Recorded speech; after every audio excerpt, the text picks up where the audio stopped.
someone who loves playing tennis, if you really love playing tennis, then you may have suffered once before from tennis elbow. And you might be going, okay, I want to get back to playing. I need to know how to make it stop. It's about getting to the root problem. Hey everyone, it's Dr. Heather, your virtual chiropractor, and a lot of people suffer with tennis elbow. And you may not be somebody who plays tennis who's actually suffering with this condition. What is this condition? Well, this condition is known as lateral epicondylitis. It is an irritation to the tendons on the outside of our elbow. And a lot of times we can experience this type of pain discomfort because tennis elbow is actually an overuse injury.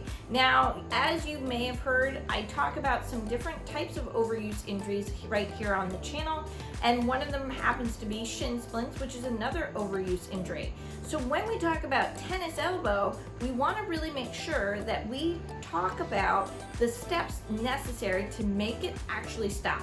And that's what we're going to go through today. I'm going to give you guys the exact protocol that I've given not just my tennis lovers, but also a lot of my weightlifters and a lot of my general workers who suffer with this type of issue. Because again, lateral epicondylitis is an irritation to the outside of the elbow due to the fact that we've got some swelling, some tearing around these tendons that make up our forearm. And from all of us, we know that if we're a painter, if we're somebody who works with tools all day, anything that's a repetitive action could actually trigger a tennis elbow inflammation. Now, if you are somebody who does these things, you're going to want to pay close attention because we're going to now go step by step through this whole entire treatment protocol because we're going to make it stop. Now, if you didn't catch my last video on how to make an ice cup, we're going to go ahead and we're going to make an ice cup because we're going to use that in our initial steps of this treatment protocol to help really rid yourself of lateral epicondylitis. So I want you to go ahead, make that ice cup, and then we're going to get started. Okay, so you've made your ice cup. Now we want to go ahead and we want to use it to benefit our tennis elbow. So what we're going to do is we're going to go ahead and we're going to focus on this area of the forearm right here, okay? So these are all of our extensor muscles. And you might be going, well, how is that extension? Well, when we actually look at anatomical position is this way here, if we're standing with our arms at our side, just like so.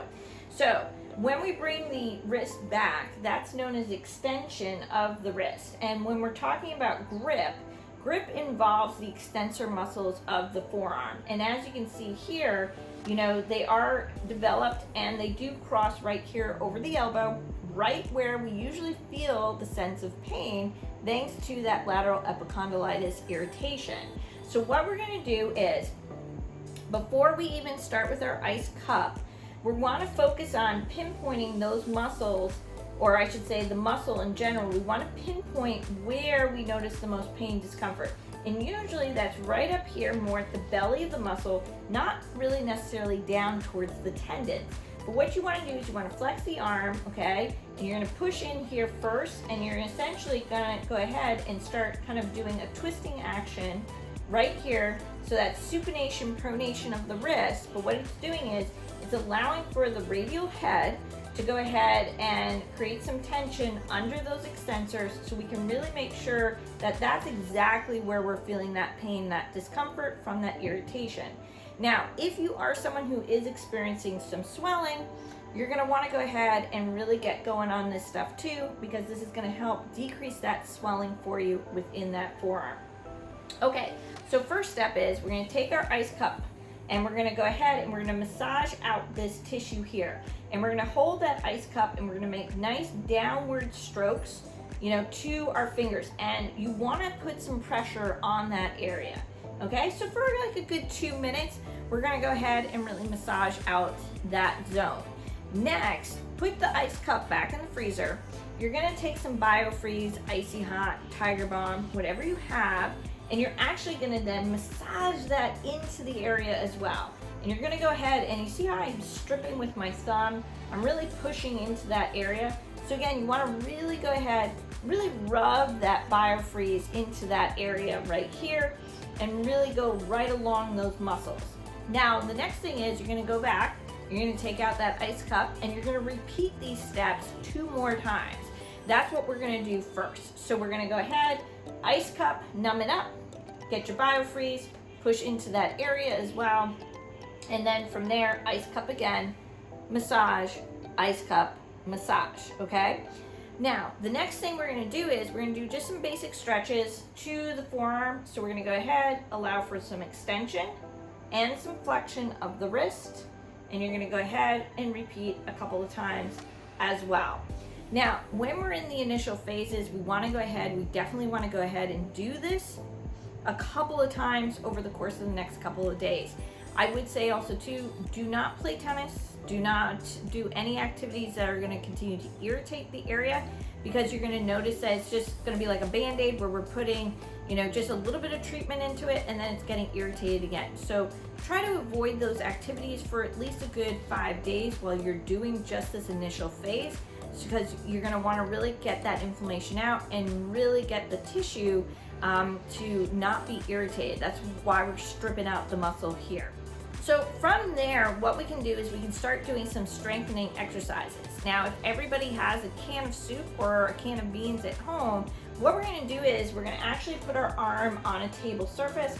We're gonna grab the can and we're gonna do some nice extension work here, also some flexion work. So we're gonna start trying to develop those muscles and tell them when they should be contracting and when they should be relaxing. So we're gonna go ahead, extension. You can even do some nice easy supination, pronation work as well. After you do those exercises, you're gonna go right back to that initial treatment that we talked about, where you're gonna ice it down, massage it out, ice it down, massage it out again. Over the course of 7 days with some consistency, you should really notice a big improvement right here. If you do have a local chiropractor that does know how to adjust the elbow and adjust the wrist, that will be some benefit, but just getting an adjustment to the wrist and elbow is not gonna actually do the trick here. You do need to follow all the steps here in order to relieve yourself of this type of tendonitis. Now, again, if you're unsure of how to make that ice cup, I want you to go ahead, check out my ice cup video, because I'm gonna show you exactly how to make it and how we're gonna go about doing it. And again, like I said, you're gonna take that ice cup and you're gonna really massage all along those tendons of the forearm. That's how you're gonna really get that ice to make that direct contact. You are gonna notice some burning sensation there because you're massaging it in. We wanna get it really nice and numb. And if you are somebody who is allergic to ice, there are some people who do have some adverse reactions to ice. This is not gonna be the treatment protocol to you or for you. Now, I will say if you do have a small TENS unit at home, that is something you could add into the equation here when treating this area. So initially you would go ahead, still do your ice cup massage, still do your soft tissue work, but then you're gonna place a pad here and a pad here, and you're gonna allow for a nice little biofeedback transmission to happen, where you're gonna notice the arm actually go through that range of motion and creating those exercises that we talked about that you could do with a soup can or a can of beans at home. Now, again, if you are somebody who's suffering with lateral epicondylitis and you're still not sure exactly why it won't go away, drop those comments down below and I'm happy to see if I can't help you a little bit further. As always, this is Dr. Heather, your virtual sports chiropractor, and if you've liked this video, smash the like button and don't forget to subscribe. All right, everyone, I'll catch you in the next video.